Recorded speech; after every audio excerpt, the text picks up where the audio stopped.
On June 25th of 2021, the Director of National Intelligence released a public report entitled The Preliminary Assessment Unidentified Aerial Phenomenon. The report confirmed that vehicles of unknown origin are operating in impunity within restricted U.S. military airspace. The majority of this reporting is coming from the U.S. Navy. So why is the Air Force AWOL on the entire UAP issue?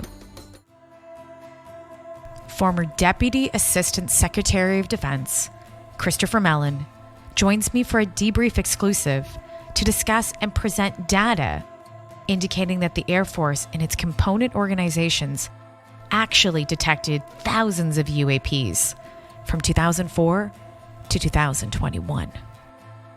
Join us as we get rebelliously curious.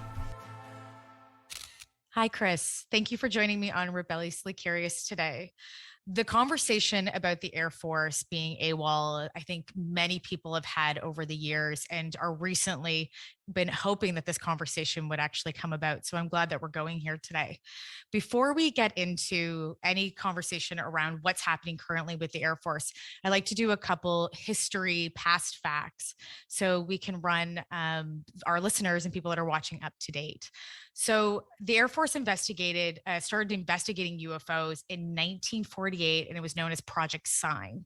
And then we moved into Project Grunge into 1953, and then it became Project Blue Book, as we all know today.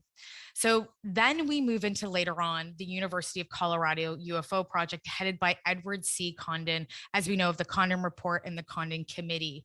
And that was back in 1966 to 1968, which essentially then provoked the U.S. Air Force from getting out of the UFO business. So between that time of 1948 to 1969, we had over 12,618 reported sightings and investigations. So with that said, I'd like to ask you the question then, with the Air Force history and active involvement in the UAP conversation, how does this contrast now where the Air Force's current position and then where we are today? Yeah, great question. Thank you. So there was about a half century there of quietude and the Air Force being mum on the issue. And even since it's reemerged, many people have been saying, why is it only Navy reports we hear about? And so this reticence continues. The 12,000 reports you referred to, interestingly, over 700 of those were unexplained. And in contrast to what the Air Force said, which was that, well, gee, if we had more information, we could probably explain them all. It turns out when you look at those numbers, as they categorize them, the cases, the more information they had in a case, the less likely they were able to actually find a conventional explanation for it. So for many, many years, we've had a legacy of unexplained cases and reason to believe that there's something very serious going on here. That the Congress has started trying to pull the information, and also the Deputy Secretary of Defense, and they're having a hard time, frankly, getting straight answers. Okay, so then why is it so important for you now to bring up this subject? Why not a year ago? Why not when the UAP report was coming out? Why do you feel that this was the best time to have this conversation now? Well, I had to wait until the report came out to see how forthcoming the Air Force was going to be. When it did, it took a while to digest the report and the information. And frankly, I was engaged in some other things. And I wasn't initially aware myself that it was so predominantly Navy. I saw the raw numbers, and it was a while later that I found out there was virtually nothing, if anything, from the Air Force in there. And when you look at the language, it says that, well, we think we're going to be getting new sources of information soon, including from the US Air Force. And there's another passage where they say, we're going to be setting up an exercise or a training pilot somewhere to see how this goes and try to develop a means for characterizing these UAPs, which suggests they're possibly thinking about not addressing that huge gap. and just ignoring and never reporting what they were asked to report and just moving ahead and saying, okay, from this point forward, we'll start to share information with you. So as Congress is returning, getting back to work, we're heading into the authorization and appropriation cycle. This is the time to bring this to their attention. When they've got the time and the luxury to get the principals in, to sit them down, hold hearings, talk to them, gather information, and decide what steps to take next. So, in the article, in the debrief article, you list a whole bunch of unclassified surveillance capabilities. Can you list a few of them right now with me and why you feel they would be the best to then catch UAP radar? Because right now we're hearing that the Air Force is saying that nothing has been was detected during that time. But I'd like to go through a couple of them that you've listed that you feel would be the best and ideal, and then what you might think they might capture with that type of data and radar ability. Sure. Well, I'll give two quick examples. During the Cold War, we had something called the Ballistic Missile Early Warning System. And this was a ring of radars across the Arctic between the United States and Russia that were designed to detect any incoming bombers or ICBM missiles. That has been upgraded over the years, and it's now a synthetic phased array radar system, which basically just means it's vastly more powerful and vastly more accurate, has more detail. They can focus and shape the beams instead of just getting a return from it. They can focus on a particular object if they're particularly interested in it, for example, and get more data. So that system covers a huge area, and it's inconceivable. It's impossible to believe that they're not seeing things that are unidentified, even if they're just perhaps a flock of geese or a plane without a transponder. There's always unidentified. You're talking about an area that large over that period of time. I know beyond that from interviewing people at NORAD that there are cases that are definitely not flocks of geese because they're flying at thousands of miles an hour at high altitudes without a transponder, and we're trying to intercept them with jets and we can't catch them. So those systems have an immense amount of data. They cover with high fidelity, immense areas. And for example, no one's ever gone back and said, okay, you have a radar that was looking directly at the Nimitz battle group during that famous encounter in 2004. What did the Beale Air Force radar on the west coast of California show? What did that radar show during that period of time, if anything? So that data can be pulled. There's a lot of data there. It's never been done to the best of my knowledge. The space-based infrared system is a network of satellites at different orbits that ensure that we have near continuous global coverage of infrared events, anything that produces a lot of heat, like a missile plume or a jet going supersonic. So to the degree that there are any extreme temperatures involved, either hot or cold, against the background of the planet, that system picks it up and can track it in real time. And again, immense area of coverage, immense amount of data, very high quality these days, very high fidelity, and they can manipulate that data, the software, and process it to an extraordinary degree. So that's the kind of thing that we haven't done yet, the data that we haven't looked at. Okay, that's fair. Now, with all of that data that we have and this kind of blanket denial right now from the US Air Force, how does this even play into their credibility now moving forward? How is that even, perceived in your own eyes and then maybe people that are closer to you as well too and within government? How are they seeing this? Because we know that there has to be something potentially that they've caught and they're Yeah. saying that right now there's nothing. So how does that play into their credibility? It certainly raises a question, serious questions. I've been pleased thus far. Today is the first day the article appeared, but I've had a lot of positive feedback from Navy personnel and from Pentagon personnel. And so that's very encouraging. It's not just me as an outsider looking in, seeing a disconnect between what the Air Force has provided and what they undoubtedly must have and how they've responded. Uh, there are people involved with the Pentagon effort and the Defense Department, the intelligence community who share those feelings and concerns. So I think they're very credible. That's reinforced my conviction. It's been a relief, frankly, that I wasn't missing some glaring, obvious fact that might have explained that otherwise. So I think it does further raise doubts about the Air Force's credibility on this issue. So then where do we go from here? You literally the article just came out today. Can you tell us some of the feedback that you've had, like what those comments have been? Right. So from some of the Navy personnel, it's Bravo Zulu, and that's just Navy speak for a good job. But I think where we go is the questions that I identified in the article. Hopefully, they're going to work their way into congressional hearing books for members, House members, and senators. There's some very specific questions there that try to get beyond um, simply broad, opaque, large numbers. For example, do we have any instances whatsoever of objects coming from space, entering the Earth's atmosphere, and maneuvering and or departing? If we had two examples like that, that would be amazing. That would be potentially transformative. Just two examples like that.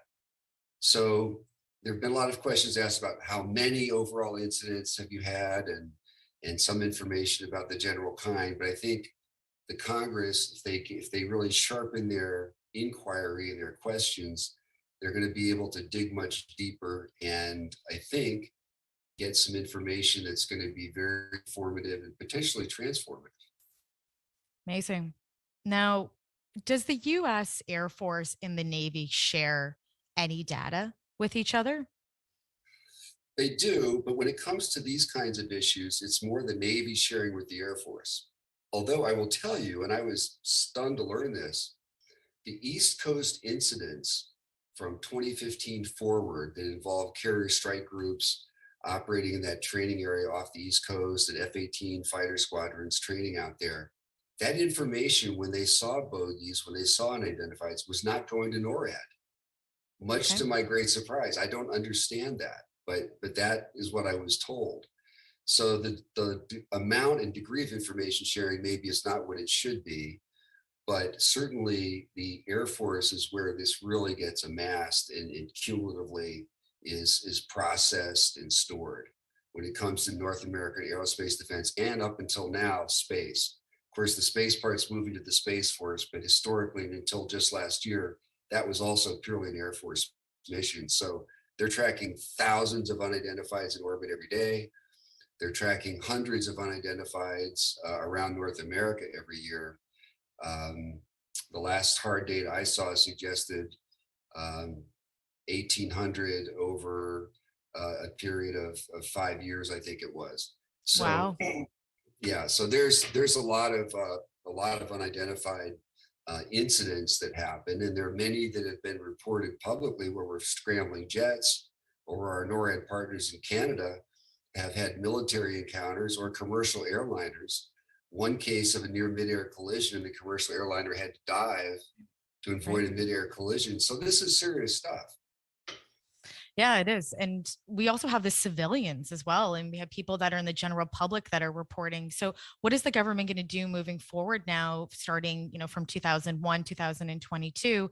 What are they going to do with those civilian reports? Because are we seeing a lot of civilian oversight, is what you speak about in your article as well. But does the government have a place for that? And will it be in the UFO office, or will it be somewhere else? Or will they not even consider it anymore? They will at least be getting data from the FAA. Okay. So they'll be getting civilian, commercial, and private airline pilot data. And that's a big step forward because those reports are usually quite reliable and they're often at fairly close range. And there is a genuine air safety there. On the military side as well, they reported 11 near mid-air collisions. And those are the ones that were reported. Undoubtedly, there were others that were not reported. We just know from experience that typically 9 out of 10 incidents go unreported, whether it's military or civilian, if not more. So they're expanding their reach. They are going to be getting more civilian input. It's not going to be to the extent yet probably of MUFON, but some people are even looking at that, capturing the data, the photographic information that's submitted to those civilian organizations. I was just on a call today about that, trying to process that video to extract whatever useful information may be there. Now you brought up MUFON, and I think that's a great segue into this. Would MUFON or any private organization be working with the government? Because we've seen they've done that in the past, and something that they have been sharing personal data and information from people and their experiences. Now, will the government be working with MUFON or any other adjacent agency or just private group to help document and to help collect data? I'm not aware that that's going to be happening anytime soon.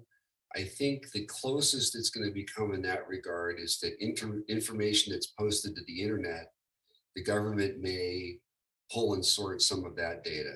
Down the road, there may be more collaboration. There's a lot the private sector has to offer. We have the Galileo project now. We have Harvard University leading this very serious effort with a lot of scientists. We have the Scientific Coalition for Ufology. We have people like Jacques Vallée, who just produced the first peer-reviewed scientific paper on materials recovered from the UAP incident. So there's a burgeoning amount of scientific interest. There are also a number of wealthy philanthropists who would like to support this now and are beginning to step in because they see options for getting behind this and committing some resources in ways that can make a difference. And the money will be spent wisely and credibly. So I think the civilian contribution is going to grow through time, and inevitably, hopefully, there'll be more collaboration across those lines. That would be amazing to see, and maybe one of the first times within the UAP community that I think that's ever happened and been taken seriously.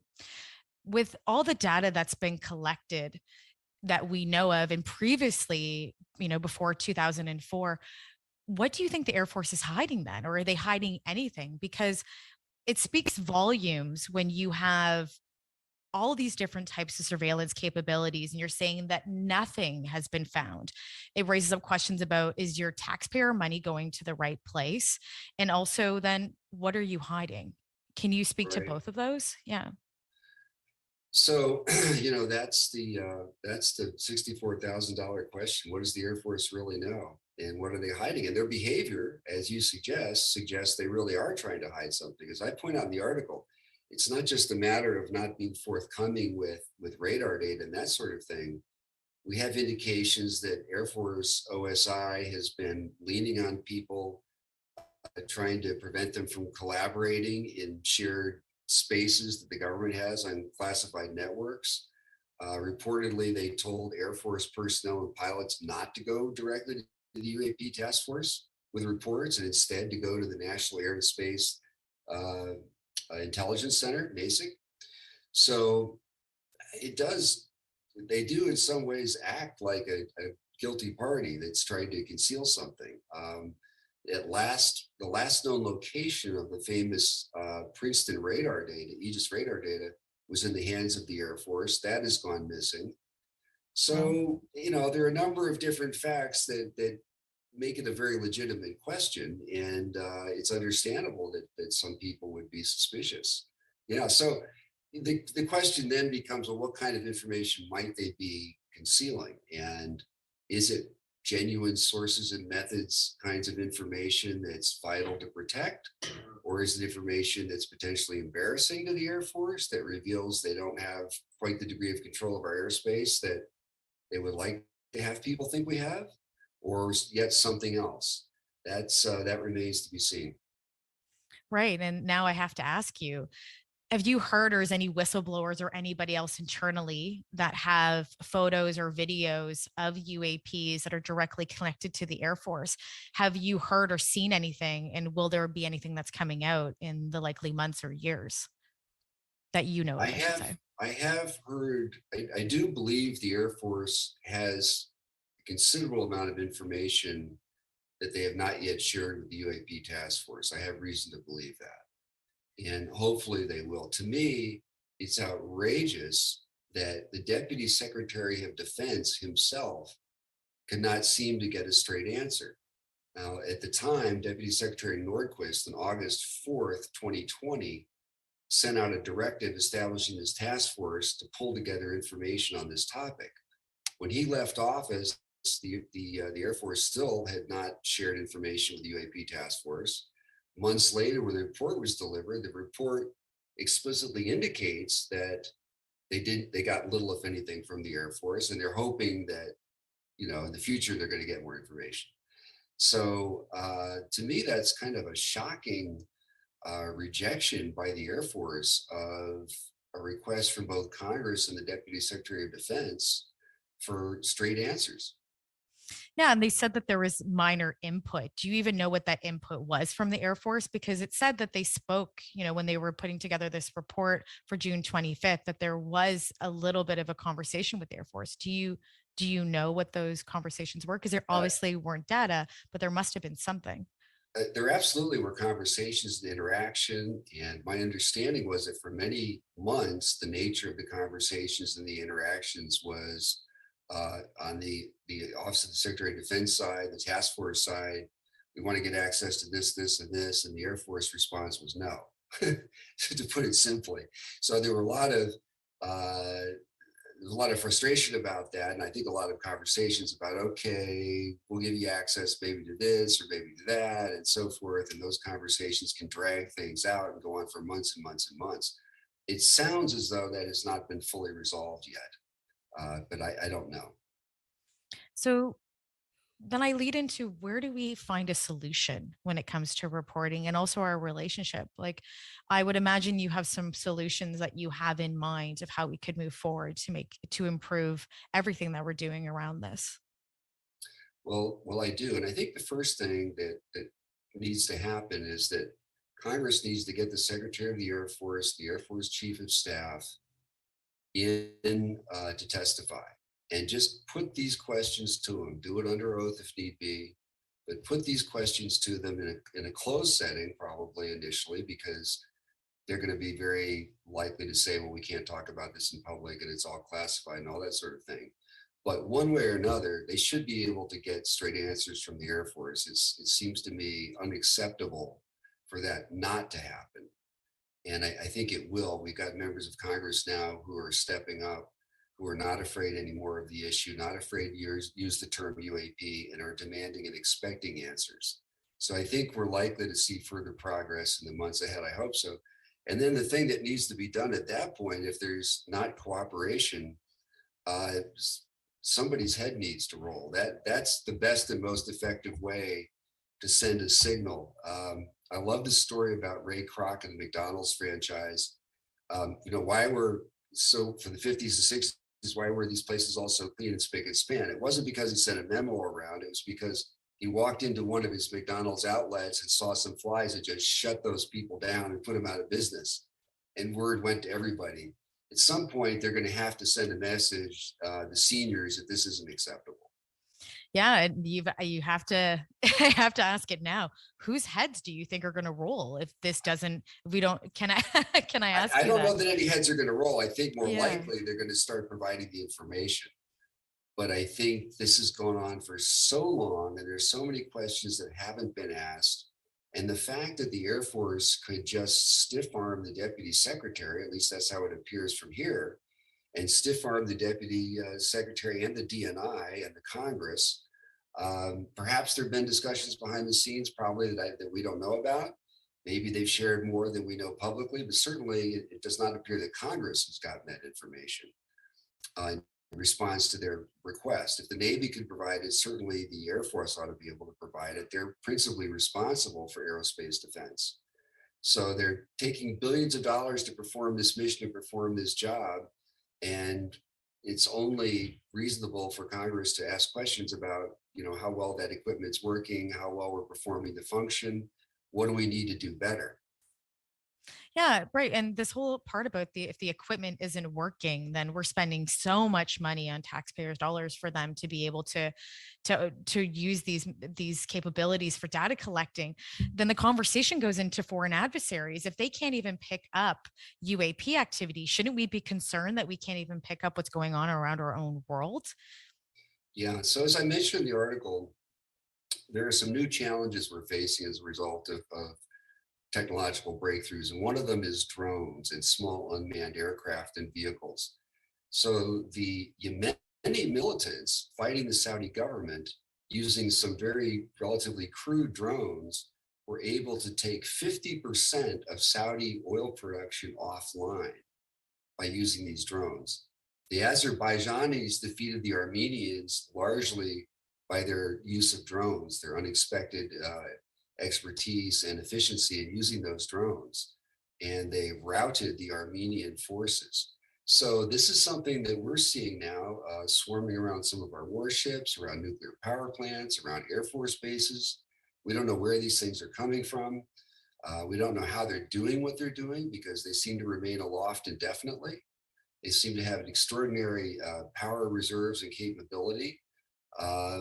They're not responding, from what I hear, to anti-UAV kinds of signals. There should be a legitimate, a real urgent concern, in my view, on the part of the government to get to the bottom of this. Yeah, has there been any way? Yeah, because I would imagine that foreign adversaries outside of UAPs are probably way more of a concern than I would say than than a UAP would be. Have we been able to look at the data that's come, well, the data that they would have and what we've seen from UFO footage and what has come out recently, obviously not from the Air Force, but I've been able to compare it with what we've seen with foreign adversaries and be able to say, well, yeah, you have actually have done this and you should have been able to catch an UAP in action or of any footage or data on it, because this is what we have for foreign adversaries. Have we been even able to compare that in any way, or has anybody spoken to you about that? Well, it's interesting. The report indicates that they found no evidence of Right. any foreign government connection to any of these incidents.